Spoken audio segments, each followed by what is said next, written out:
Hello বন্ধুরা, welcome back to my channel. তোমরা সবাই কেমন আছো? আশা করছি ভালো আছো। তো আজকে আমি কোনো বড় ব্লগ নিয়ে আসিনি। তো আজকে নিয়ে এসেছি এঁচুড় কেমন করে কাটলে তোমাদের হাতে আঠা লাগবে না। তোমাদের কেন, সবারই হাতে আঠা লাগবে না। দেখো, আগে আমি এঁচুড়টা কেটে নিয়েছি। কেটে নেওয়ার পরে দেখো কাঠি দিয়ে আটাটা আমি নিয়ে নিচ্ছি, কারণ এখানে তো কাটার পরে দেখবে অনেকটাই আঠা বেরোয়। আর সেই আটাটা কাঠি দিয়ে আগে নিয়ে নিলাম।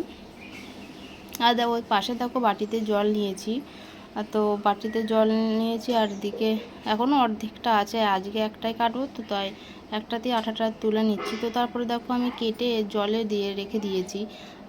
খানিকক্ষণ রেখে দিলে দেখো এই আঠাগুলো না জলে দেখো কেমন ভাসছে, অনেক আঠা বেরিয়ে যায় জলে দিয়ে দিলে। এঁচোড়টা কাটার পরে জলে দিয়ে দিলে অনেক আঠা বেরিয়ে যায়, তাই হাতে আর অত আঠা লাগে না। তো তোমরা একবার এঁচোড়টা এরকম করে কেটে দেখতে পারো। আর দেখো পাশে অর্ধেকটা আছে, ওটা অর্ধেকটা পরে করবো।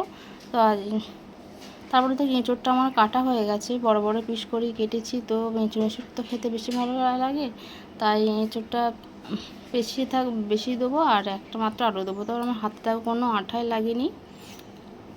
তোমরা তেল লাগাতে পারো, না লাগাতে পারো। যদি ব্লগটা ভালো লাগে অবশ্যই সাবস্ক্রাইব করে